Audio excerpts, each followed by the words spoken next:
Ja, grüß euch benannt und einen sakrisch guten.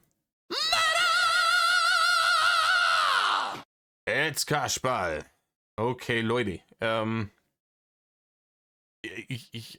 all die Leute, die sich wundern, warum jetzt eine Zeit lang nichts gekommen ist, obwohl ich ja rein rechnerisch schon länger hätte aus dem Urlaub zurück sein müssen und auch war. Ich habe dazu einen Community-Post geschrieben, der das erklärt. Dementsprechend an alle, die es dann gelesen haben, wissen, warum ich jetzt eher bei der Schandtat des Tages ein bisschen leichtere Töne anstimme, weil ja, die letzte Woche war heavy genug und die schlimmen Nummern, die unser Kalorienkardinal in den letzten Jahren so verbrochen hat, würden mir ein bisschen zu sehr auf die leicht geschwollene Leber schlagen. Und dementsprechend bin ich sehr, sehr dankbar an Sparky Fuchs. Ich hatte dich schon mal, glaube ich. Du bist fleißig, was das angeht mit den Schandtaten des Tages. Vielen, vielen, vielen Dank. Ich werde in den letzten Videos, wenn ich alle Kommentare durch habe, dann ich mache mir die Liste weiter. Aber Sparky Fuchs hat darauf hingewiesen, als Bayer muss man es als Schandtat ansehen, wenn jemand Bier mit Cola mischt. Und das einem dann immer noch nicht süß genug ist, weil normalerweise ist Schwippi-Schwappi, das nuckelt der weg, das littert da rein, ne, wie ein Gulli. Dass das dann noch rumsteht, bis es Lack wird, bis es dann irgendwann mal Neizwunger hat. Das ist ne, Bierschändung und das wird nicht akzeptiert. In diesem Sinn, Leute. Ich habe eine neue Quelle gefunden. Ne? Wie er festgestellt hat, der Freundin aus Denkenmüll-Kanal, der ist verschwunden. Ne? Und wer den weggemettelt hat und warum, keine Ahnung. Es gab anscheinend keine Strikes, der war einfach weg. Es gibt jetzt aber eine andere Möglichkeit. Ich will euch das jetzt noch nicht verlinken. Weil ich der Meinung bin, je weniger Aufmerksamkeit, das ist egoistisches Denken, dieser Kanal hat, desto länger bleibt er mir erhalten. Und ihr wisst, ich brauche immer lange, um die Scheiße zu reacten. Und ja, wenn der nicht so große Aufmerksamkeit bekommt, kann ich das besser tun, weil die Erfahrung der letzten Jahre im Game hat mir gezeigt, wenn der erste Kanal mal weg ist und dann versucht wird, den zu substituieren, die darauffolgenden Kanäle werden dann exponentiell schneller weggemettelt. Dementsprechend, ich möchte so lange wie möglich noch die Möglichkeit haben, diese Scheiße für euch zu reacten. Ist jetzt zwar ohne Timestamps, die Kollegen haben aber drunter Timestamps in die Videobeschreibungen gemacht. Ich habe mir die durchgelesen. Da sollte nicht allzu viel dummes Videospielgebrabbel dabei sein. Ansonsten, ja, schauen wir mal. Ich werde mir das auf dem zweiten Bildschirm ballern für die nächsten Videos. Und genau. In diesem Sinne, die eigentliche Reaction fängt an bei 3 Minuten 50. Aufgeschrieben. Fertig ist es. Gucci, ich weiß nicht mehr genau, wo wir waren, aber es war irgendwas mit Virtuosenlord. Es geht um Musik, glaube ich. Wie gesagt, das ist jetzt schon 3 Wochen her, dass ich das letzte Video aufgenommen habe.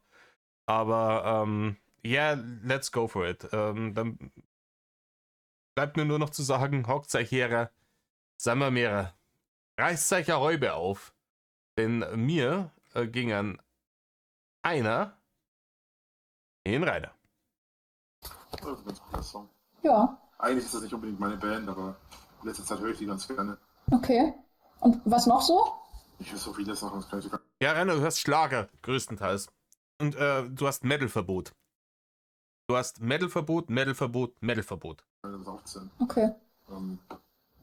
Ah ja, ich habe einen Kommentar gelesen, wo sie da hieß, der Digge ist zu leise. Ich versuche mein Bestes, Leute. Ich versuche mein Bestes. Ich habe ja nur eine Tonspur.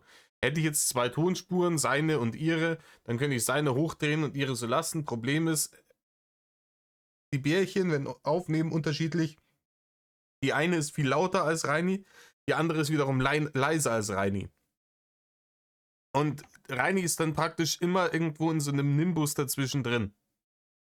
Ich kann es nur schwer einstellen, weil es ansonsten übersteuert oder sonst also wenn der Ausschlag hier oben ins Rote geht, ist nicht gut, weil dann wird runtergeregelt, dann hört ihr es noch beschissener. Ich gebe mein Bestes, Leute. Ich bin hier K-Experte und ich mache das hier nicht professionell. Ich bin vollkommener Dulli. Ich habe die Basics drauf, was OBS angeht, um diese Scheiße hier aufzunehmen. Bitte seht es mir nach. Überlegen. Was höre ich denn aktuell noch alles?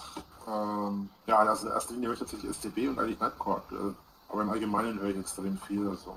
Ich höre auch relativ verschiedene Dinge. SCB, keine Ahnung, was das sein soll. Das wechselt bei mir auch immer mal wieder durch. Also normalerweise viele, viele englische Lieder, aber gerade bin ich wieder, also es ist immer so kurz vor dem Sommer kommt dann eine Phase, da höre ich die ganze Zeit eigentlich nur deutsche Lieder und das sind dann, wie soll ich das jetzt sagen, die kommen aus einer Bubble von einem Freundeskreis von mir, die sind halt relativ links. Also das sind teilweise halt gesellschaftskritische Lieder auch. Ja, kann ja sein. Ja. Ich höre extrem viele. Ja, kann ja sein. Forza ist fertig runtergeladen. Keine Ahnung. Da hast du wieder. Das ist das vollkommene Desinteresse des Rainer Winkler an seinen eigentlichen Gesprächspartnern. Das wild einfach. Das ist hart wild. Ja. Ach, du bist in so einer linken Bubble drin. Keine Ahnung. Man könnte ja wenigstens, verdammt Axt, nochmal Interesse heucheln. Aber da ist er schon auch lang drüber weg, ne? Interesse zu heucheln. Man hätte jetzt, ach, okay, cool, ja, was sind denn das für Bands? Ein Riesen-Opener, um mit dem Bärchen über irgendwas zu sprechen, wo ein bisschen Fleisch dran ist. Aber es geht nicht ums Bimsen oder Goblins oder sein Universum oder nicht über den Allvater aller Lebewesen Rainer Winkler. Deswegen interessiert es ihn einen feuchten Scheißdreck. Und dann, toll. Anderes Thema. Hier, Goblins. Bimsen. Ne? Unfreiwillig. Darüber wollen wir jetzt reden. Aber ich glaube, ja, jetzt redet er über seinen Musikgeschmack, aber keine Ahnung. Wie gesagt, dieses Zuhören, gewisse Schlagworte irgendwie lesen können des Gegenübers, zu merken, hier hat jemand das Bedürfnis, mir eine Geschichte zu erzählen, da kann ich mal drauf eingehen, hier, das interessiert mich, erzähl mir mehr von dir. Null, gar nicht. Ja, das mag sein. Verschiedene Sachen. Also ich höre Punk, ich höre Rock, ich höre Hard Rock, Metal, Gothic. Ja. Ich höre extrem Gesellschaftskritische Lieder auch. Wir hören uns das jetzt nochmal im Ganzen an, ohne mein Gebrabbel dazwischendurch. Ja, kann ja sein. Ja. Ich höre extrem viele verschiedene Sachen. Also ich höre Punk, ich höre Rock, ich höre Hard Rock, Metal, Gothic. Rainer, du hörst Schlager. 90% aller Zeit hörst du Schlager. Ja, kann ja sein. Also der Rainer, also die Person, um die es geht hier, schaut's mir an, Ibims, der Rainer. Ne? Ich höre Punk und Rock. Und wie das nicht alles heißt, hier mit der laute Gitarre. Halt dein Maul, Rainer. Halt einfach dein dummes Maul.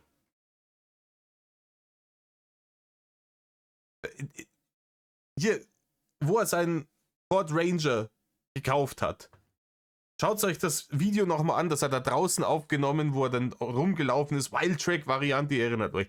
War eins meiner ganz frühen Reaction-Videos da drauf, ich bin massivst ausgerastet.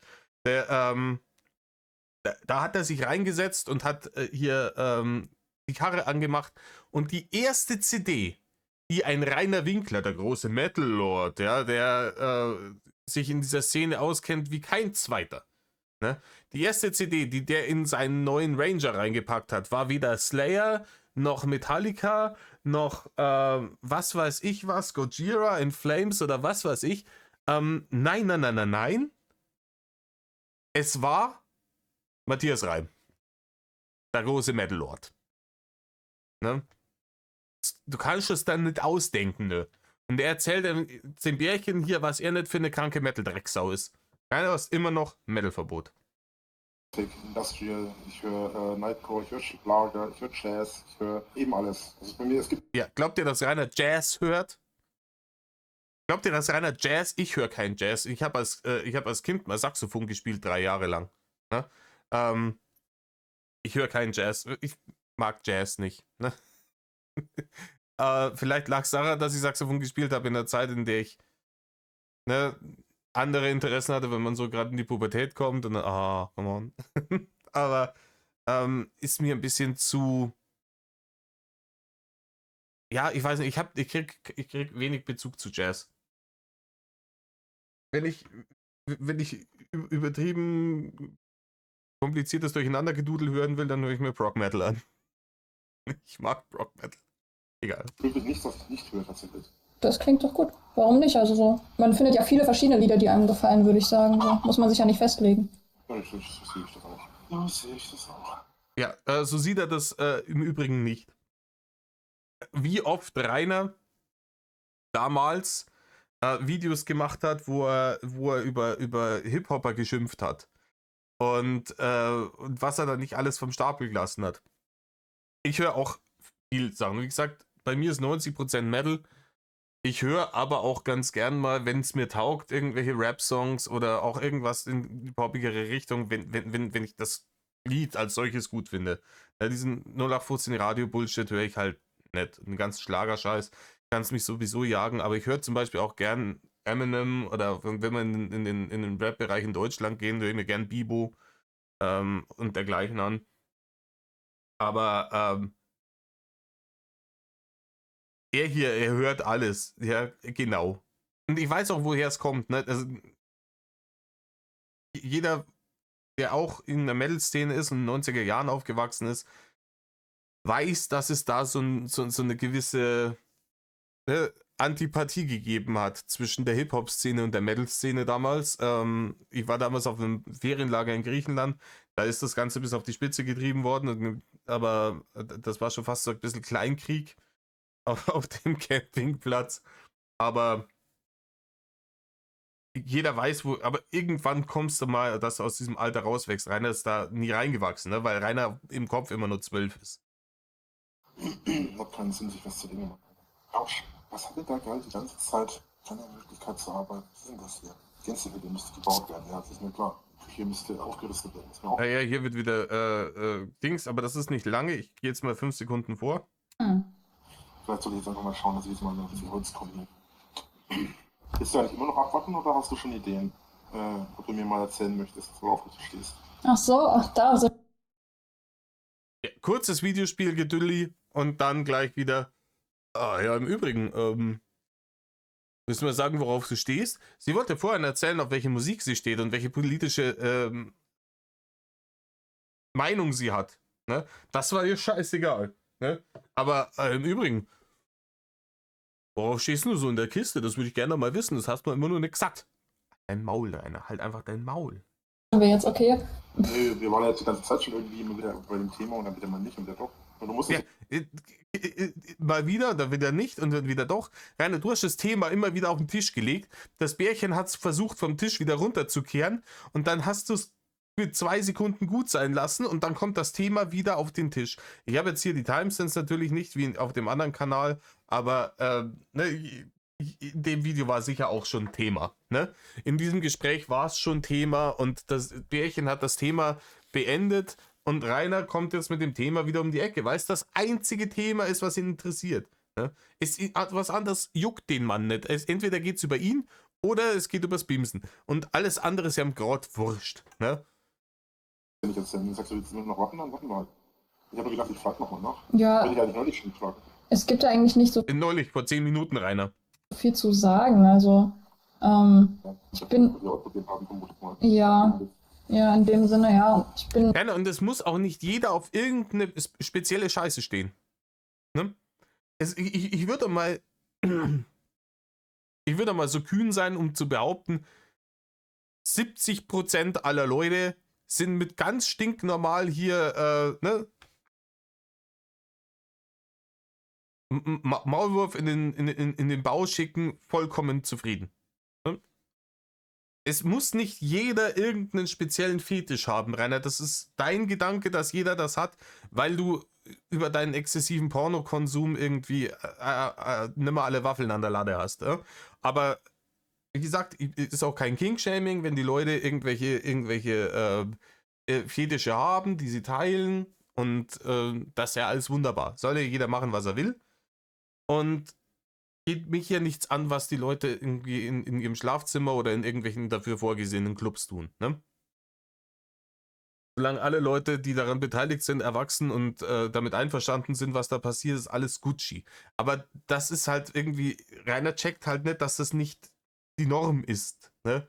Es ist halt nicht die Norm. Die meisten Leute, die haben ein ganz stinknormales Sexualleben und sind vollkommen fein damit. Also ich schließe jetzt mal von mir auf andere.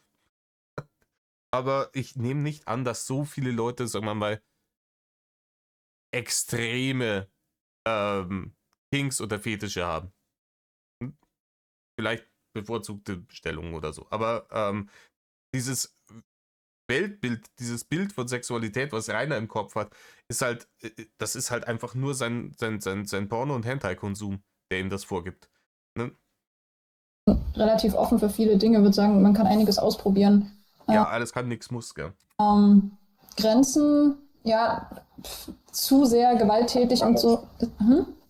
Lass mich anders fragen. Gibt es denn irgendwas, was du ganz speziell gerne mal ausprobieren möchtest? Das ist eine Was du mir gute das schon Frage. anvertrauen möchtest? Das ist eine gute Frage. Ich stelle auch gute Fragen. Da muss ich mal drüber nachdenken. Ja, Rainer, das, nur weil sie sagt, dass das eine gute Frage ist, heißt das noch nicht, dass es wirklich eine ist, Rainer.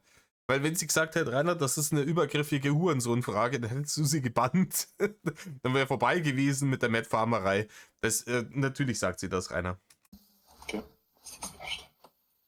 Ich weiß, Gegenfrage stellen ist blöd, aber gibt es denn bei dir was du unbedingt ausprobieren würdest? Ja, Sex mit einer Frau hätte er gern mal ausprobiert, der Rainer. Ihr wisst das schon gern, wie das ist. Und wie gesagt, nochmal an den Bewährungsversager, der gesagt hat, hier die Luan-Nummer ist mehr oder weniger eine homoerotische Erfahrung. Aber wenn die Luan-Nummer eine homoerotische Erfahrung ist, dann war die wilde Lisa auch eine heterosexuelle Erfahrung. Der Mann ist 36 und ungebimst, ne? Ich habe eine Idee, ist das zu fragen. Ich weiß nicht, ob es jetzt eine kluge Idee ist von dir, das zu fragen. Ach so. Ja, ich weiß, ob das eine kluge Idee ist. Das ist definitiv keine kluge Idee. Die ist eher hageldumm, aber also aus Sicht eines jeden Menschen natürlich, wenn du Matt farmen willst, ist es eine sehr kluge Idee, die Frage zu stellen. Ja, die Wahrscheinlichkeit, dass er jetzt wieder um Kopf und Kragen redet, die ist dann schon relativ hoch wieder. Als du darauf reagierst. Okay. Also grundlegend gibt es eigentlich nichts, was ich jetzt speziell ausprobieren möchte. Aber gerade das ist halt der Punkt. Ne? Ich bin halt deutlich älter als du. Ja. Auch wenn ich vermutlich weniger Sex in meinem Leben hatte als du, habe ich halt... Ja, nicht nur vermutlich, Rainer, ziemlich sicher. Also, die Vermutungen... Also wenn die, sag mal, wenn die eine durchschnittliche 20-Jährige ist, dann hat sie mehr Sex gehabt als du. Wahrscheinlich sogar mehr Sex mit Frauen gehabt als du. Zumindest mit den wenigen Partnerinnen und Partnern, mit denen ich Sex hatte, einige Sachen ausprobiert, speziell mit den Herrschaften der männlichen Linie. Früher hätte ich wahrscheinlich so gesagt, wie mal ins Swingerclub gehen oder so, oder Sexkino oder so. Aber das habe ich inzwischen halt alles hinter mir. Ja. So, das sind Sachen, die ich weiterhin auch gerne mache, teilweise, nicht alle. Aber Ja, Rainer, ich weiß nicht, ich glaube, der Rainer war nicht einmal in einem Swingerclub. Es würde mich sehr wundern. Ne, weil die wissen doch auch, also gerade die Leute in dieser Swinger-Szene, die haben, glaube ich, schon ein gutes Radar für so Leute wie ihn. Ne? Der da praktisch mehr oder weniger zum Spannen hingehen würde. Und ich glaube, es gibt auch, Swingerclubs, die sagen hier, ihr müsst zu zweit kommen, mindestens. Ne? Man muss Partner mitgebracht haben. Und um eben zu verhindern, dass einfach irgendwelche komischen Dullis sich da reinzecken, einfach nur, weil sie ein bisschen auf Wurstfach glotzen wollen. ja, die gehören halt schon definitiv so ein bisschen dazu. Und Ja. du nimmst dann einen riesigen Baumstamm mit und das ist halt auch nur ein Baumstamm. 3 oder so. Aber für mich ist halt grundsätzlich eigentlich die Sache, ich bevorzuge eigentlich nichts Spezielles. Es gibt so, ich mag auf der einen Seite ein bisschen die härtere Gangart. Also wenn ich so ein bisschen BDSM-mäßig unterwegs bin, als dominanter Mensch, wie auch immer. Ja, Dom, Hagel-Dom heißt es. Also wenn wir jetzt den Dom und Zap ein Ding wieder aufmachen, wie beim Cola-Bärchen, dann hast du mir hier liegen. Das definiert das, aber ich bestehe nicht drauf oder so. Ich muss es halt haben, also mir geht halt um den Ach, du bestehst nicht drauf. Ja, das ist ja wirklich toll. Da kann sie sich ja glücklich schätzen. Also du willst sie praktisch nicht dazu zwingen. Das ist ja richtig gut. Du bist der richtige Gandelmann, Rainer. dabei. Ja. Und ich bin weit ab, für den Fall, dass es jetzt in die falsche überkommt in dem Zusammenhang, ich bin weit ab von irgendwelchen Vergewaltigungsfantasien und sonstigen Geschichten. Was? Das hat. Warte, ich muss mir das nochmal. Das hat er jetzt nicht gesagt, oder? Für den Fall, dass es jetzt in die falsche überkommt in dem Zusammenhang, ich bin weit ab von irgendwelchen Vergewaltigungsfantasien und sonstigen Geschichten. Rainer, hast du dir zugehört? In diesen Leaks? Was du denen alles erzählt hast? Die ganzen Goblin-Geschichten? Wenn wir in die Vergangenheit gehen, vor 2 Jahren, oder was, 3 Jahre her? Die Prima Noctis-Nummer?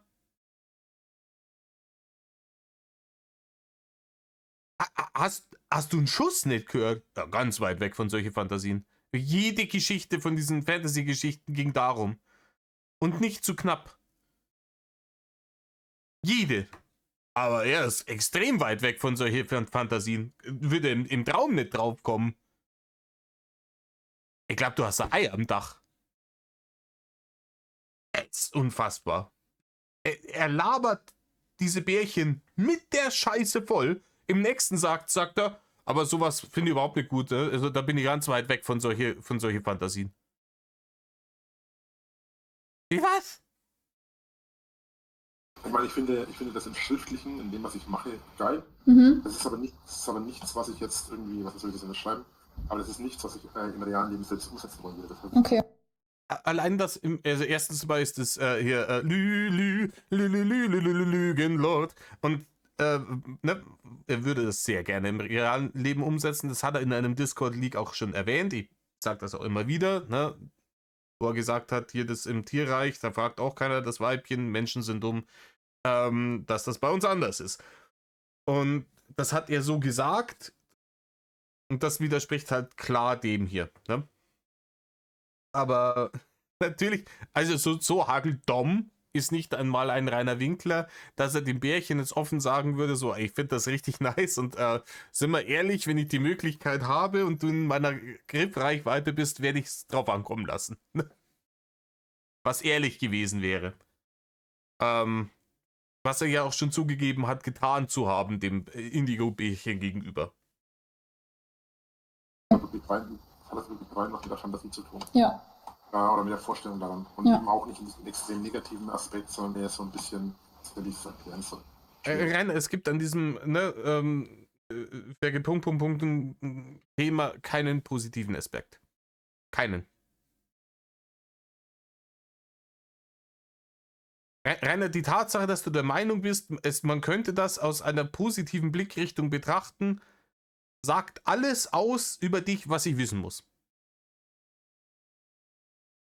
So etwas einem anderen Menschen anzutun, ist widerlich und abartig und wer eine andere Meinung hat, ist Teil des Problems.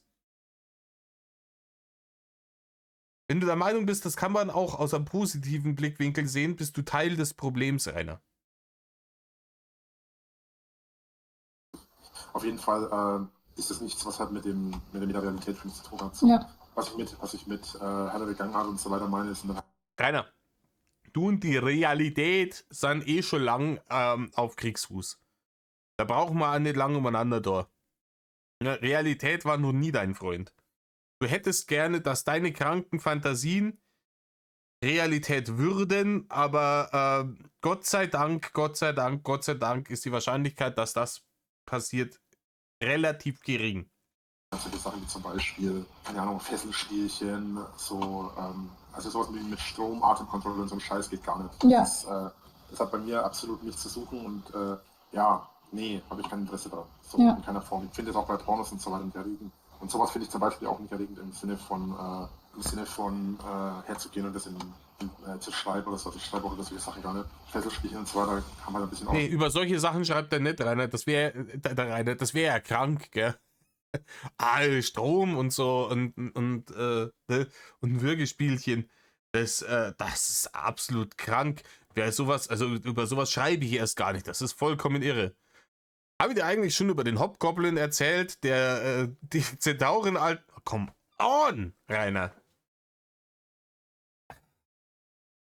Vielleicht, ne, wir sind hier wieder. Ich hab's neulich wieder. Da war auf einem, ne, wo wir im Urlaub waren, haben wir auf einem Fluss jemanden gesehen, der in so einem Sportruderboot gerudert hat. Ne? Die rudern ja immer in Richtung, ne, wo sie nicht hingucken. Ja, ja, oder gedacht.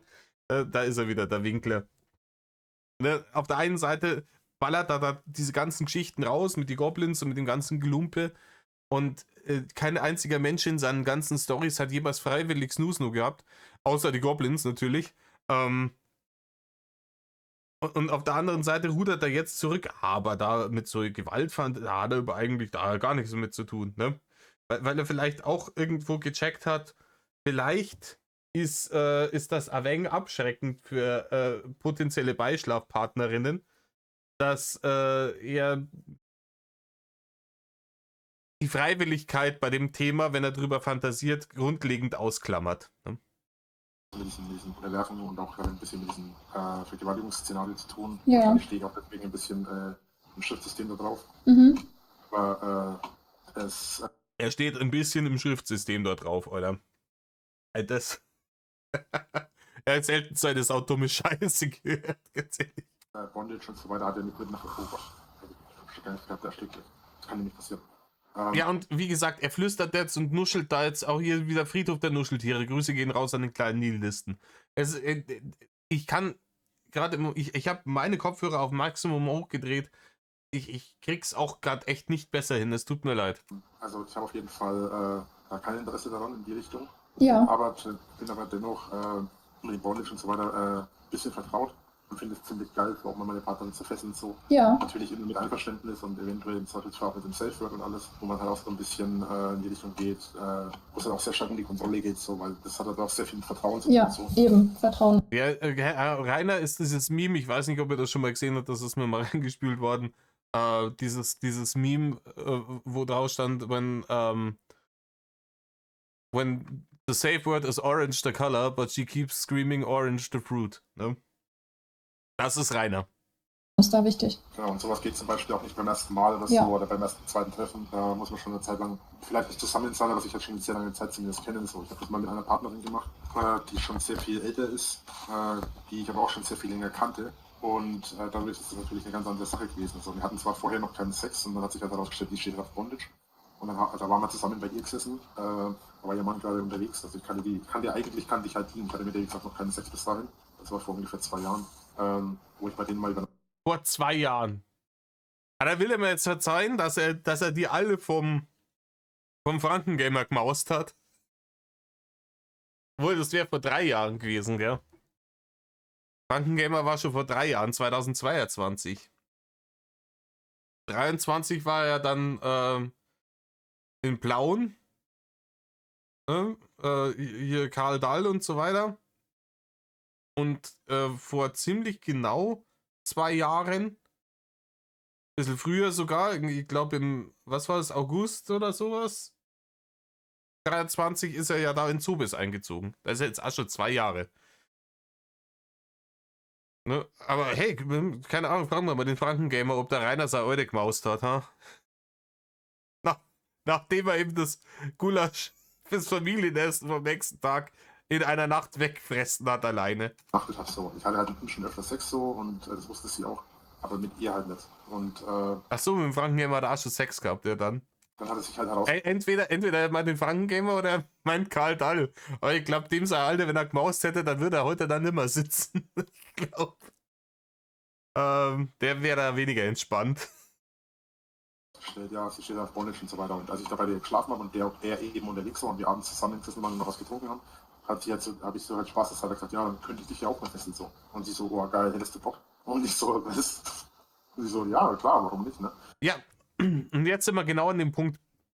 Leider, ihr habt's das mitgekriegt. Er macht ja immer diese Suggestivfragen. Ne?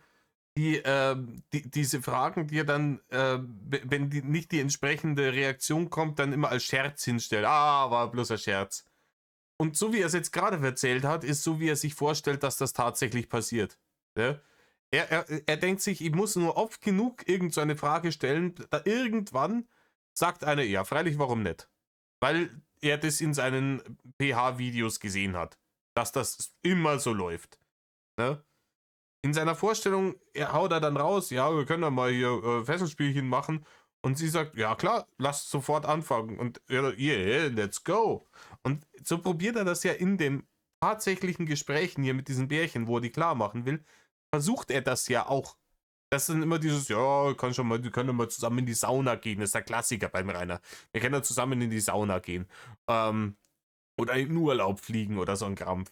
Und wenn dann nicht die entsprechende Reaktion kommt, die kommt nie, dann, ja, war ja bloß ein Scherz, war ja bloß ein Witz, hin und her, bla bla bla.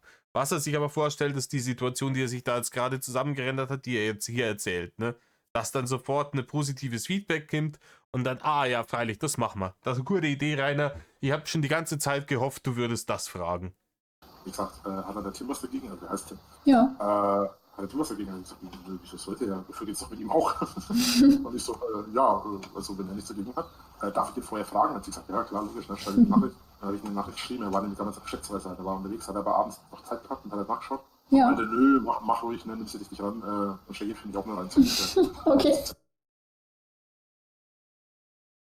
Die sind ziemlich radikal, was das angeht. Ja. Und Es war jetzt kein Fehler, ich habe wirklich hier Pause gemacht, nicht um einen Kommentar abzugeben, sondern einfach um durchzuatmen kurz. Ganz ehrlich, es quillt mir die verbale Diarrhoe durch meine Kopfhörer in die Ohren. Dann hat der dem geschrieben, ja, darf ich da alte Mausen? Und der hat gesagt, Feile, steck an 1-2 Zentimeter für mich mit rein. Und dann hat der Rainer gesagt, aber wenn ich 1-2 Zentimeter für die mit rein steck, dann bleiben keine Zentimeter für mich mehr übrig. du hast das getan, ne? Gefesselt so und richtig schön, hat mir sogar ein paar Knoten gezeigt, die ich nicht kannte. Mhm. Und dann war die halt am Ende so ein richtig schön verschnürtes Ich zeig dir mal einen Knoten, den du nicht kennst, ne? Ein ganz toller Knoten. Ich habe hier vor kurzem Yellowstone und die ganzen Prequels dazu mir reingepfeffert. Da gibt's ganz tollen Knoten, haben die da ganz oft, ne? Super Knoten, zeige dir mal, Rainer. Du hast aber starkes Seil. Großen Baum. Das Paket vor mir, hat auch echt gut ausgesehen, so richtig große Brüste. Und dann halt die Beine schön aneinander, so angewinkelt halt, ne? Zusammengebunden, schön breit, schön, dass ich schön Zugang hatte. Und dann, ja, war schon eine geile Nummer. Aber wie gesagt, die kannte mich halt vorher auch schon sehr, sehr lange. Und mit dem Mann habe ich dann irgendwie, keine Ahnung, wie oft habe ich mit dem Mann kann ich seit 4 Jahren oder so über einen Club, über eine Sauna. Ja, in dem Saunaclub, in dem er wahrscheinlich in seinem Leben 3-mal war, bevor sie ihm Hausverbot auf Lebenszeit erteilt haben. Ne, der war da irgendwo einmal drin, beim ersten Mal hat er sich überhaupt nichts traut, ist dann da unverrichteter Dinge wieder raus, beim zweiten Mal wahrscheinlich auch nicht und beim dritten Mal hat er dann einfach wild angefangen, irgendwelche Leute anzulangen und die haben sich dann beschwert und dann hat er Hausverbot gekriegt. So, und so ist es gelaufen, sein großer Stammclub, in den er immer gegangen ist. Ja, er hat halt ein Maul. Sie kennengelernt und ja, so haben wir das kennengelernt, da war ich halt bei denen. Ganz ehrlich, stellt euch vor, eine normal proportionierte Frau wird irgendwie Fesselspielchen, ne? Da kannst du dann, und dann kommt er.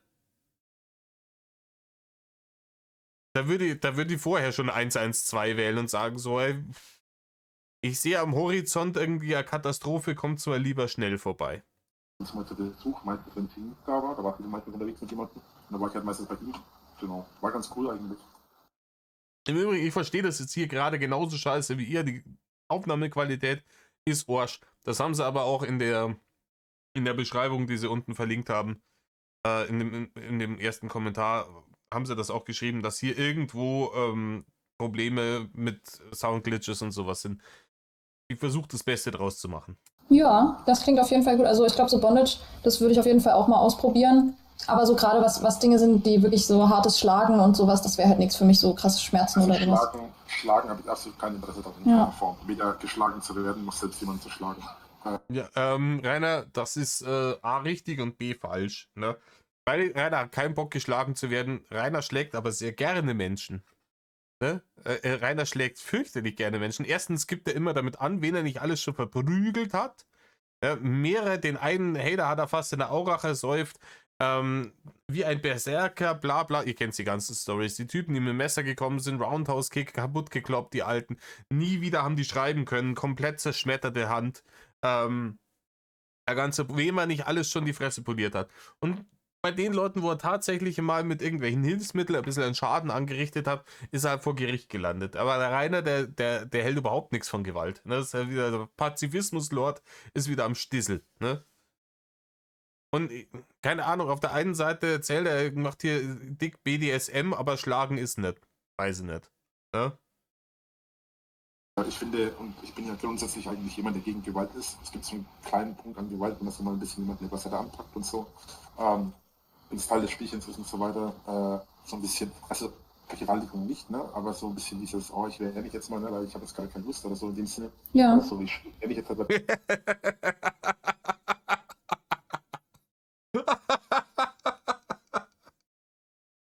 Alright. Nee, Vergewaltigungsfantasien sind überhaupt nichts für einen Rainer. Er hat lieber so Fantasien, wo einer praktisch nicht will und sich wehrt und der andere trotzdem macht. Rainer, ob du behindert bist, habe ich dich gefragt.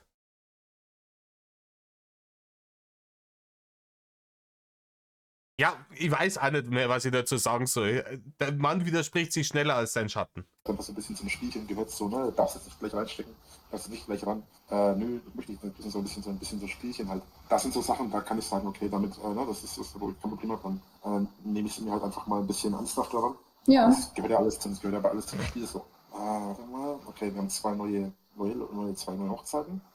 Und wir haben in Erwartung, okay, wir haben eine Person, die ein Kind bekommt. Wahrscheinlich die vom letzten Mal, wo die geheiratet haben. Und wir haben 4 Kinder. Wir haben insgesamt 3 Küken bekommen. Okay. Jetzt hier wieder Gedaddel. Leider immer noch keine Schweine, ist sehr ärgerlich. Wieso bin ich in dem Einzelbett aufgewacht? Ja, also solche Sachen da halt. Ja. Aber jetzt, mir ist nicht entgangen, dass du jetzt meinen Fragen ausgewichen bist und jetzt umgedreht hast. Auch Ja, Rainer, du bist ein richtiger Fuchs. Du bist ein richtiger Fuchs. Ja, wenn dir das nicht entgangen ist, also im Normalfall, wenn ich. Wo fangen wir? Müssen wir jetzt bei Adam und Eva oder sowas anfangen, Rainer? In einer normalen Konversation zwischen erwachsenen Menschen, wenn ich ein gewisses Thema anschneide und die andere Person eher weniger subtil von diesem Thema ablenkt und wirklich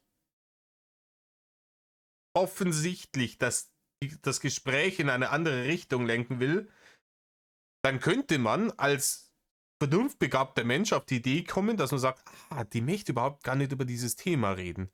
Deswegen wechselt sie immer das Thema, wenn ich das auf den Tisch bringe. Das könnte ja unangenehm sein. Oder warum auch immer, sie will auf jeden Fall nicht über dieses Thema sprechen. Deswegen lasse ich es jetzt einfach bleiben mit dem Scheiß-Thema und höre ihr mal vielleicht zu, worüber sie reden will, und dann reden wir darüber. Jeder normale Mensch. Rainer Winkler? Nein. Im Übrigen, das Thema, über das du offensichtlich nicht reden willst, über das wird jetzt geredet, weil ihr möchtet jetzt darüber reden, weil Wurstfach. Der Mann wundert sich, warum er 36 und immer noch ungebimst ist. Ich kann's mir nicht erklären, Rainer. Ich kann's mir überhaupt nicht erklären. Rainer, das ist so, wie wenn jemand aktuell, wenn es wieder Wiesen ist, die zusammengesoffener Grattler auf dem Speihübel anschaut und wenn die dann aufwachen und sie denken, wie kommen wir jetzt da her? Kaum trinkst 6 Mass? Als Zwetschgenmanschgal, das nichts vertragt, schon liegst du auf dem Speihügel. Wie hat jetzt das passieren können? wenn ich darauf eingegangen bin. Ja. Das ist mir nicht entgangen. Ja. Also, ich bin mindestens so mal wie du, also voraus. Ja, das Ding ist, und das klingt jetzt wirklich komisch, aber Das Ding klingt wirklich komisch, die will halt vielleicht einfach nicht über das Thema reden. So. Das Ist vielleicht ein sehr intimes Thema, dass man vielleicht nicht mit jedem dicken Dulli, den man seit 5 Tagen im Internet kennt, bespricht. Aber ich habe mich in letzter Zeit gar nicht mehr so viel damit beschäftigt, was es alles da draußen gibt. Und meine Erfahrungen, die ich bisher hatte in meinen Beziehungen, waren halt sehr standardmäßig, sag mal es mal so. Also, Sprich vor allem Missionarstellung und so weiter. ja, Ja, verschiedene Stellungen halt, ein bisschen was ausprobieren. Aber so kinky Sachen und so haben wir jetzt nicht unbedingt alles Mögliche ausprobiert. Klar, wir haben es mal so mit Fesseln ausprobiert und so, und das ist eigentlich auch ganz spannend. Wir haben auch mal mit einer Peitsche ausprobiert. Wir haben, Peitsche oder Pedal? Das ist nee, Peitsche. Und also wir haben es auch mal ausprobiert, dass ich quasi meinen Freund dann mit einem Umschnalldildo, weißt du? Ja, wir gehen ein bisschen zu sehr ins Detail für meinen Geschmack. Das war auch ganz interessant. Hat er dann zugelassen, war ja auch Bier. Ja, also ich glaube nicht, dass er von sich selber sagen würde, dass er bi ist, aber er hat es zugelassen, ja. Okay. Und ansonsten, was haben wir noch gemacht? Naja, Spielzeuge halt generell alles Mögliche ausprobieren. Was genau, wenn ich fragen darf? Ja, du hast ja auch schon Dinge erwähnt. Also mein Freund zum Beispiel hatte auch so eine Penispumpe. Wir haben so Nippelclips und sowas ausprobiert. Wir haben also so Satisfier-Zeug kennst du ja bestimmt auch für die Frau.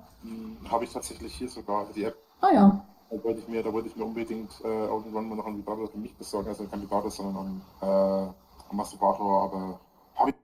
Ja, Rainer, das ist halt schon ein Schmarrn, oder? Als 36-jährige Jungfrau sich Masturbationsgeräte für Frauen zu kaufen, bevor man sich die Masturbationsgeräte für sich selbst kauft. Ne, das zeugt wenigstens von einem ausgeprägten Optimismus. Na, jetzt haben wir so lange gewartet, jetzt kommt Quiesbeut eine. Und wenn dann eine dasteht, dann will er ja vorbereitet sein. Da kann ja nicht sein, dass er dann dasteht, die alte ist da und dann hat er keinen Satisfier. Ja?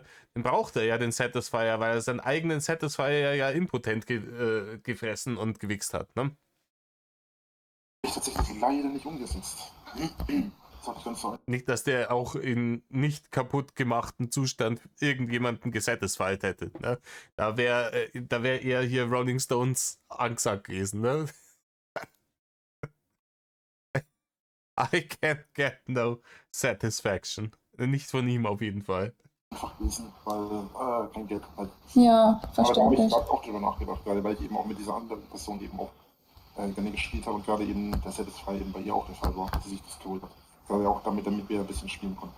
Auch so eine Sache, wo ich mir gedacht habe, eigentlich auch eigenartig, dass sie sich das extra für mich mitholt, aber auf der anderen Seite dann halt nicht mehr möchte. So. Das ist eine Sache, wo ich denke, ja, das ist irgendwie komisch. Na gut. Ja. Ja, noch was? Ach so. Allgemein, weiter reden irgendwie und was irgendwelche Infos noch? Irgendwelche Infos noch. Irgendwelche Träume noch, irgendwelche Fantasien. Also du sagst, du hast dich jetzt nicht wirklich groß mit beschäftigt, aber Ja. hat er denn früher irgendwas, was dich interessiert hat? Ich zum Beispiel, kannst du dir Sachen, die man in der Dusche vögeln? Ich verstehe es nur sehr schwer. Er fantasiert wieder von irgendwelchen Dingen unter der Dusche. Ne?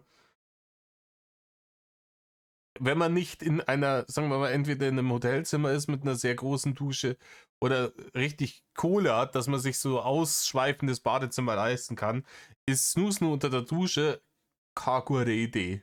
Ne? Also schon für normal proportionierte Menschen, meiner Erfahrung nach, keine gute Idee.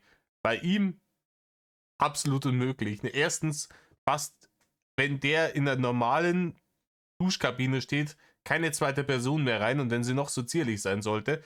Zum anderen kann der Mann ja nicht länger wie eine halbe Minute am Stück stehen. Wie will denn der? Das haut nicht hin, Rainer. Das haut nicht hin. Ich weiß ja schon hinter dir. In der Dusche vögeln oder sowas oder an öffentlichen Orten. Ja. Solche Sachen fand ich halt immer interessant. Ja, ist interessant, aber unter der Dusche ist halt irgendwie auch, also kommt auf die Dusche an, ne? Da braucht man noch genügend Platz. Unter der Dusche ist in mehrerlei Hinsicht etwas schwierig, weil auf der einen Seite ist unter der Dusche, also gerade zum Beispiel mit jemandem wie mir, der so riesig ist, Ja. unter der Dusche ist schon Wir sind mal wieder beim Euphemismus, Lord. Ja, er ist so riesig, Rainer. Rainer, du bist nicht riesig. Du bist fett. Rainer, du bist eine fette Drecksau. Du bist nicht riesig. Ne? Das Problem ist nicht nach oben zur Decke hin bei dir. Das Problem ist der Umfang. schwierig wegen dem Platz. Dazu kommt dann die Hitze des Wassers. Weil Frauen haben immer ein Problem mit Hitze und Kälte, aber duschen halt irgendwie bei 700 Grad. Also es ist irgendwie nicht nachvollziehbar. Ja, woher er das jetzt wissen will, weiß ich nicht. Ist aber so. Weiterer Grund, warum ich kein großer Fan von irgendwelchen Dingen unter der Dusche bin, weil ich praktisch die Diskrepanz der Duschtemperatur, die sich angenehm anfühlt, meiner Erfahrung nach sehr hoch ist. Ich habe wirklich jedes Mal in meinem Leben, wenn ich mit der Frau unter der Dusche gestanden bin, und die hat die Temperatur eingestellt, dachte ich mir schält jetzt dann gleich sämtliche Haut vom Körper ab. Eher unangenehm. Und andersrum natürlich auch, wenn ich es auf meine Temperatur stelle, die zittert. Dusche sein lassen, Snoozen woanders machen. Meine große Empfehlung. Auf jeden Fall, das ist die eine Sache. Auf der anderen Seite ist generell Duschen oder generell Sex im Wasser ist sowieso immer eine schwierige Angelegenheit, weil Wasser nicht gerade das perfekte Medium für Sex ist. Ne? Also, Ja, auf jeden Fall. das ist ein bisschen schwierig, das Ganze. Aber im Allgemeinen finde ich das nach wie vor eigentlich ziemlich cool so, aber das muss halt jeder auch wieder selbst wissen einfach. Ja, nee, aber so in der Öffentlichkeit, ich weiß nicht. Also, Es waren ja nur Vorschläge, es gibt ja noch andere Sachen. also wenn ich mir Pornos anschaue und so, dann muss ich schon sagen, so, dass mich Pornos schon anziehen, die so ein bisschen Breeding-Kink-artig sind. Weißt du, was ich meine? Nein. Doch, Rainer, das weißt du. Das Bärchen wirft die Angel aus, gerade, weil die ja auch weiß, was Rainer für einen Breeding-Fetisch hatte. Es geht ja dann auch immer gleich ums Schwängern etc. bla bla bei ihm. Man hat es ja in diesen ganzen Goblin-Geschichten, hat man es auch wieder gesehen und auch die Bärchen-Leaks aus der Vergangenheit, da ist immer ganz schnell zu dem Thema gekommen, Schwangerschaft etc. und dass er das sexy findet und mit der wie hieß die Mary, wo er da irgendwelche Sachen zusammen fantasiert hat, von wegen der Muttermilch und dem ganzen Klump. Hier wird offensichtlich der Köder ausgelegt.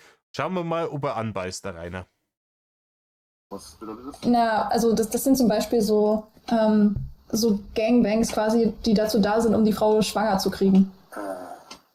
Okay, noch nie gehört. Ja, das ist quasi so eine Gruppe. Lügenlord. Nee, was? Sowas noch nie. Ich? Und vielleicht einmal ganz zufällig aus Interesse drauf geklickt, weil es mir der Algorithmus vorgeschlagen hat. Wie bei dem Delfin, ne? Alle Maul! Gruppe von Männern, die so nacheinander alle quasi bei der Frau rangelassen werden. So was ein Gangbang ist Ja. mir schon klar. Also Gangbang ist mir schon klar. Also- dann haben die quasi alle ohne Gummivögel Ja. die dann und spritzen in ihr ab, um Ja. sie auf die Art und Weise zu schwängern. Ja, Und woher weiß man dann, wer der Vater ist, oder ist es dann ich glaube, Ja, das kann man dann danach durch einen DNA-Test festmachen, wer der Vater ist. das ist uninteressant. Also nicht, dass ich das machen wollen würde, aber ich finde sowas immer interessant. Naja, grundsätzlich, die Idee dahinter grundsätzlich ist schon interessant, klar, aber kann es sein, dass du Kinder willst? Also, dass du wirklich dringend Kinder willst? Eigentlich nicht, nein. Weil du neulich auch schon was in die Richtung gesagt hast, nicht gerade in die Richtung, aber es klang jetzt gerade so, als würdest du gerne schwanger sein. Ich möchte jetzt eigentlich nicht unbedingt jetzt ein Kind haben oder so. Ja, wenn das so ist, kannst du mir das auch sagen, ne? Grundlegend. Wie gesagt, das musst du aber selbst entscheiden. Ja, ich muss ja erstmal mein Studium zu Ende machen. Naja, aber letztes Mal hast du gesagt, wenn das Studium rum ist, könnten wir ja anfangen, so ungefähr. Hast du es daher gebracht. Und so lange geht das Studium ja nicht mehr, hast du gesagt. Das ist jetzt nur noch ein Jahr, glaube ich. Hook, Line and Sinker, würde der Englisch-Muttersprachler sagen. Hat er diesen Köder gefressen. Aber sowas von. Aber Vollgas. Ja, der Rainer kann überhaupt nicht manipuliert werden. Der hat schon so durchblickt. Die Hater, die können den überhaupt nicht mehr manipulieren. Er durchschaut es sofort. Wisst mir Bescheid. Sie sagt irgendwas mit Schwangerschaft. Bums, ist der Köder gefressen und weiter wird's schwadroniert über dieses Thema. Wild. Leute, ich mach kurz Pause und mal Bier. So, das haben wir wieder. Weiter im Text. Ja. Oder nicht mal mehr ein Jahr. Was hast du gesagt? Im August bist du ja schon fertig, hast du gesagt? Nee, ein Jahr ist schon richtig. Im August ist erstmal das Semester wiederum. Da habe ich dann. Ach so, ja, genau. Achso, okay, dann hast du noch ein Jahr quasi für das Semester sozusagen. Ja. Also für ein weiteres Semester. Ja. Ein Semester war ein Jahr, oder? Ein Semester ist ein halbes Jahr. ein halbes Jahr. Also hast du noch 2 Semester. Ja, quasi, ja, genau. Ich bin gerade im 8. Semester und das sind insgesamt 10. Also es sind ja 6 Semester Bachelor und dann 2 Semester Master. Also fehlen mir dann, wie gesagt, noch 2 Mastersemester. Und danach willst du direkt schwanger werden. Das habe ich nicht gesagt. Das habe ich nicht gesagt. Das war ja auch nicht nötig in dem Zusammenhang, wenn ich das richtig verstanden habe. Habe ich das denn richtig verstanden? Ich würde. Rainer, ich weiß nicht, was du richtig verstanden hast, aber meistens hast du überhaupt nichts verstanden in deinem ganzen Leben.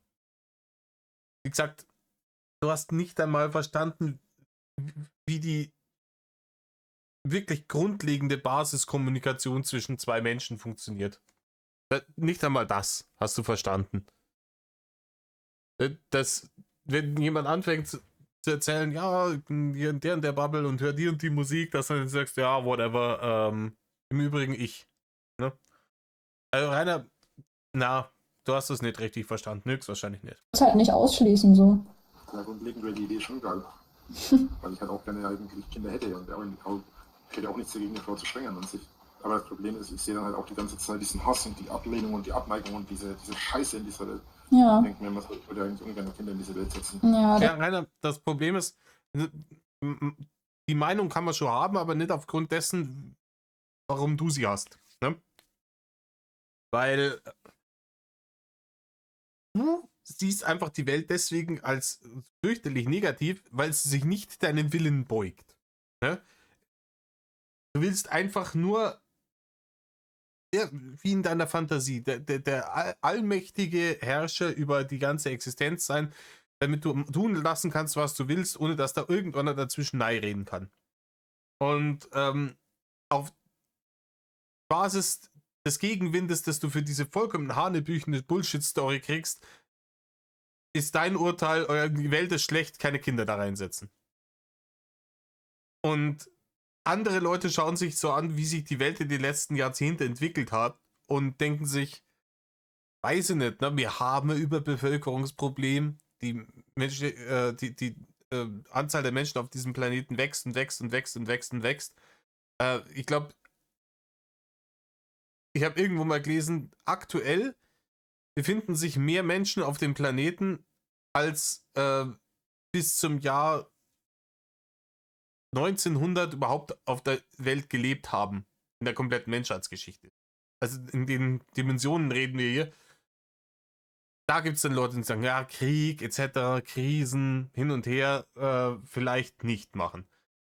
Das ist legit. Andere Leute, die vielleicht optimistischer sind, sagen, nee, komm, let's go. Ich glaube dran, dass das alles noch gut wird und aber in dem Bereich bewegen wir uns ja nicht. Das sind die vernünftigen Extrempositionen, so, über die man diskutieren kann. Du bist einfach nur so, die Leute tun nicht, was ich ihnen sage und die lassen mir nicht in Ruhe, wenn ich Scheiße baue. Das ist alles Hate und Mobbing und deswegen ist die Welt scheiße. Und das ist halt Bullshit, Rainer. Du hast von der Welt überhaupt keine Ahnung. Rainer, dein Horizont ist so beschränkt, dass du es nicht länger als ein paar Stunden jeweils irgendwo im Ausland ausgehalten hast, bevor du einen vollkommenen Kollaps gekriegt hast und dich wieder zurück in dein Loch verziehen wolltest nach fucking Emskirchen. Aber auch hier ist jetzt Schicht, die haben alles abgerissen, da steht kein Stein mehr auf dem anderen, auf diesem scheiß Grundstück. Und es wird wahrscheinlich ein paar Jahre noch so bleiben. Ich nehme an, frühestens Anfang des nächsten Jahrzehnts traut sich jemand da wieder irgendeinen Puff draufzustellen.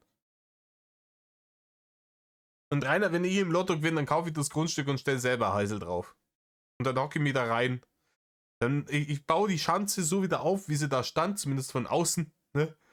Und verlangen, ja, wenn Lotto gewinnt, brauche ich keinen Eintritt mehr verlangen. Ne? Dann ist mir wurscht, dann macht er ein paar Mal im Jahr irgendwie reiner Cosplay. Und hockt mir dann da drauf, kauft mir so ein Fettsuit im Internet und hockt mir dann oben auf die Dachterrasse und brülle die Leute an, die da kommen. Und mache hier den Sound. Wir nennen uns dann den Rainer Winkler Erlebnispark. Und wenn du vorbeikommst, dann schreie die an runter von meinem Grundstück, Rainer. Das ist halt die andere Sache. Ja, das wird noch schlimmer. Auf der anderen Seite musst du bedenken, wenn ich ein Kind in die Welt setze und das rauskommt, dass ich Kinder habe. Das wäre ungünstig. Ich glaube, ich will das, glaube ich, einem Kind nicht antun. Ja. Ja, Rainer, ich glaube, was andere Leute mit dem Kind machen, ist nicht das, was du dem Kind nicht antun solltest. Rainer, deine Gene solltest du dem Kind nicht antun. Rainer. Deine Existenz als Beispiel zu nehmen, bist du wirklich der Meinung, es sollte noch jemanden wie dich geben? Noch so einen unbelehrbaren, hageldommen Perverso, der sich und sein komplettes näheres Umfeld massivst den Gully runterschickt, egal was er tut. Glaubst du wirklich, dass diese Blutlinie weitergeführt werden sollte? Das ist ein tolles Erbe. Keine Ahnung, falls nicht irgendjemand eine Dorfdeppenzucht machen will, um Dorfdeppen an Dörfer zu vermieten, die keinen eigenen haben, dann wird das ein Desaster, Rainer. Ansonsten kannst du ja wirklich irgendwie, keine Ahnung, bei euch ist zu wenig los, ihr habt keinen Dorfdeppen, ihr kommt euch minderwertig vor, weil es niemanden im Dorf gibt, der dümmer ist als ihr. Herzlichen Glückwunsch, die Rainer Winkler Corporation vermietet ihre eigene Brut an euch. Ne? Dörfer ab so und so viel Einwohnern können sich bewerben. Ne? Für Kost und Logis von dem Dorfdeppen ist dann, müsst ihr sorgen. Hockt halt dann irgendwie am Dorfplatz, drückt mal ein paar Bier in die Hand und dann darf er Bullshit labern den ganzen Tag und die Leute anpöbeln. Und dann kommen die und machen Fotos mit ihm. Günstig wäre natürlich, wenn, ja, aber das würde ja auch nicht funktionieren. Günstig wäre natürlich, wenn ich eine Frau hätte, die halt ein Kind von mir kriegt, aber dafür sorgt, also wir uns untereinander gut verstehen, ich mich auch um das Kind hinterm Rücken von allen anderen kümmere, Ja. aber halt later das nicht mitkriegen, so und die Frau das Kind quasi in Anführungszeichen alleine aufzieht. Ja. Jetzt cool wäre, wenn ihr Kinder haben würde und die Frau trägt das komplette Risiko und kümmert sich darum und dann zahlt er alles. Und ich habe dann halt ein Kind. Ne? Nein, das würde auch nicht funktionieren, weil alles, was du jemals gehabt hast, wo du glaubtest, das ist prahlenswürdig, hast du immer instant vor die Kamera gezogen. Das würde keine 2 Monate dauern, dann wüsste jeder, dass das Kind existiert, wo es lebt, wie es heißt. Weil du einfach dein dummes Maul nicht halten könntest, Rainer. Als Kind trotzdem weiß er, wer ich bin, mich um das Kind auch irgendwie kümmere, aber das ist halt einfach zu einfach. Ja. Und außerdem, wenn das Kind dann in einem bestimmten Alter ist, dann sagt es irgendwann so, ja, mein Papa ist übrigens der und der. Und alles so. Ja. Ist klar. Und dann wird er allein dafür wahrscheinlich gemobbt, selbst wenn er nicht beweist, dass ich das bin, werden die ihn damit auch. Ja, wahrscheinlich, richtig, aber dafür bist ja du verantwortlich, Rainer. Es hat ja keiner gezwungen, diesen PH-Account zu machen und diesen Scheiß da hochzuladen. Oder dann, um da mal ein Extrem zu nehmen, aber ne, die ganze andere Scheiße auch nicht. Niemand hat dich zu dem ganzen Bullshit gezwungen. Alle Leute haben dir gesagt, ganz viele, ich weiß auch, Bärchen etc. haben dir gesagt, Rainer, bist du dir sicher bei dem, was du da machst? Rainer, das könnte negative Auswirkungen haben. Nicht nur für dich in der Zukunft, sondern solltest du, Gott bewahre, tatsächlich irgendwann einmal irgendeine Sumpfkuh finden, die dumm genug ist, dass sie sich von dir begatten lässt und dann kalbt, ja, dass diese Brut durch die Hölle geht, weil irgendwann einer kommt und sagt, hier im Übrigen, ich habe hier auf PH dieses Ding gefunden, wo sich diesen Luan in den Auspuff pömpelt, ist das vielleicht dein Vater? Das haben die alle Leute gesagt. Sogar die Leute, die den nicht ausstehen konnten, haben die das gesagt. Was war deine Antwort? Ah, das ist mir alles scheißegal. Ich bin, wer ich bin und ich mache, was ich mache und ich brauche mich vor nichts schämen, bla bla bla. Natürlich brauchst du dich nicht vor nichts schämen, weil wir schon etabliert haben, dass ein Schamgefühl dir gänzlich unbekannt ist. Offensichtlich. So. Ach, ich habe schon tausende von Szenarien in meinem Kopf durchgespielt für die letzten 10 Jahre. Aber ich habe sowieso eigentlich, seit ich 18 bin, ich wollte ja seit ich 16 Kinder, wollte ich ja schon Kinder. Ja. Aber ich habe eigentlich spätestens mit 18, 19 schon aufgegeben, dass das jemals passieren wird. Erstens hatte ich mit einer Frau erst Sex, als ich 27 war das erste Mal. Und ja, Rainer, die Geschichte, die ändert sich auch jedes Mal. Manchmal war es 26, manchmal war es 28, manchmal war es 29, Rainer. Ich kann es dir sagen, wann du das erste Mal Sex mit einer Frau hattest? Nie. Du hattest nie richtigen Sex mit einer Frau. Weil bei der professionellen hast du keine Lade gekriegt. Und was anderes gab's nicht. Fertig. Zweitens, generell habe ich einfach nicht, ich habe eigentlich immer gewollt, aber ich habe genau gewusst, wie jemand anderes, den ich kenne, bei dem es auch so war, der kann gut mit Kindern und so weiter, der ist jemand, den Kinder mögen, aber das ist jemand, der halt einfach vielleicht aus genau diesen Gründen keine eigenen Kinder haben wird. Also ich kenne so viele, bei denen das so ist, wo ich mir denke, so, ey, du wärst eigentlich der perfekte Vater oder auch die perfekte Mutter, hast aber einfach keine Kinder. Naja, es liegt dann einfach daran, dass genau das Problem ist. Das sind keine dummen Menschen, wie Jens sind. Das sind Menschen, die nachdenken. Das sind Menschen, die alles zu Tode denken. Ja, Und das ist genau der Punkt, weil wenn es dann nicht so weit ist, dann denkt man so, nee, ja, das funktioniert doch nicht. Jetzt müssen wir erstmal uns das und das und das und das und das kümmern. ja. Kennst du den einen Film? Ich habe den Namen vergessen. Idiocracy heißt der Film, Rainer. Und ich glaube, der hat übertrieben mit 500 Jahren. Ich glaube, wir sind schon an dem Punkt angekommen. Ne?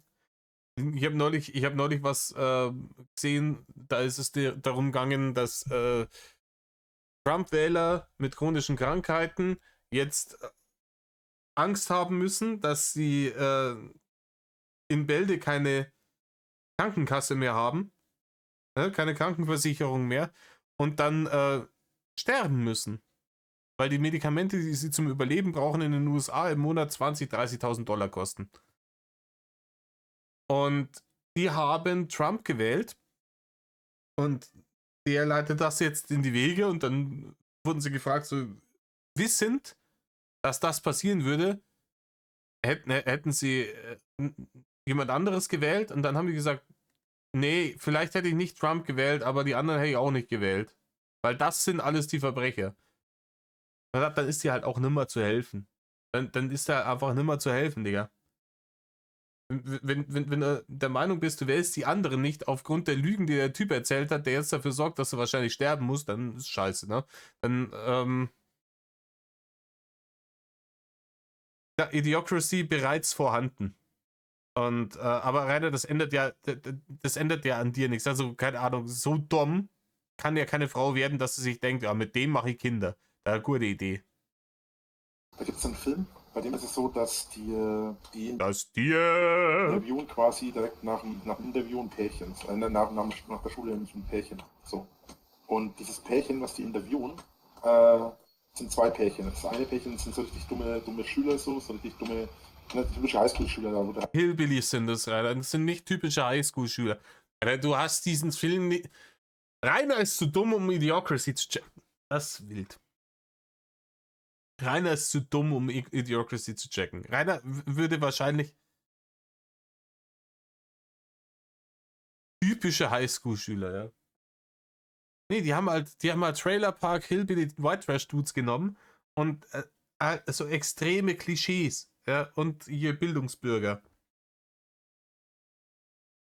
der Quarterback irgendwie seine Frau heiratet, also seine Highschool-Liebe heiratet und die irgendwie schon 3 Kinder zeugen, bevor die anderen überhaupt ihr Studium abgeschlossen haben.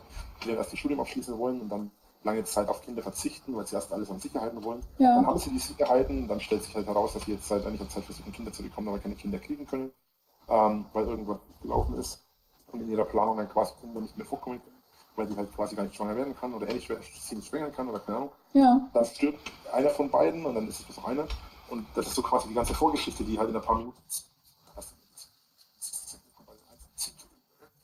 Kinder der Kinder hören und die Kinder von den Kindern. Ja, hier sind wieder diese Soundglitches, so, das ist nicht mein Bullshit, aber er erklärt es mehr oder weniger den Plot von Idiocracy aus seiner Sicht. Ja? Das ist wichtig, dass man ihm da zuhört, weil Betroffenen soll man ja zuhören. Ne? dem was rauskommt, wenn sich nur noch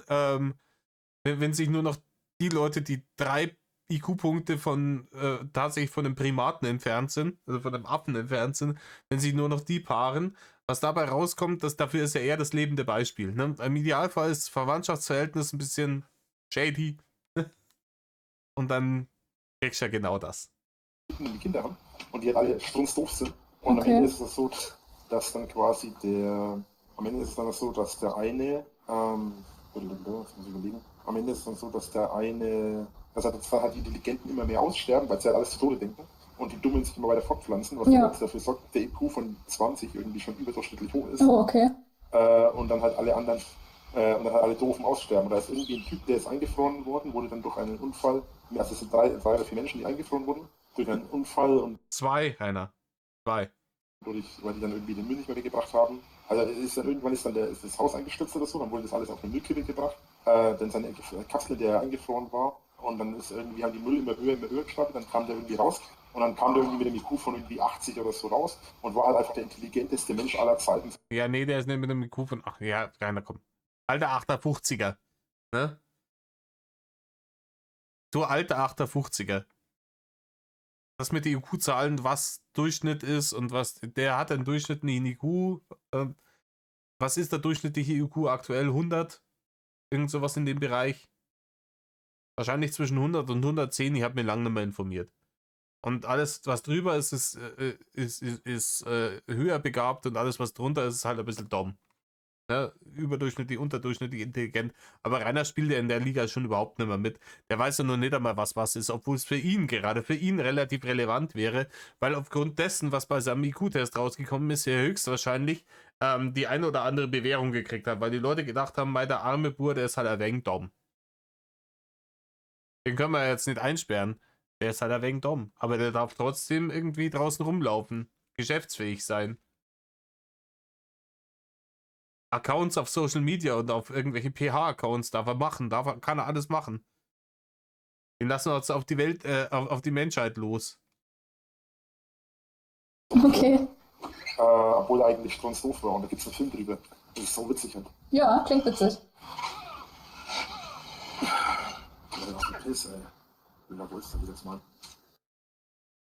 Wir sind jetzt hier bei 53 Minuten, 45 Sekunden. Das schreiben wir schnell auf.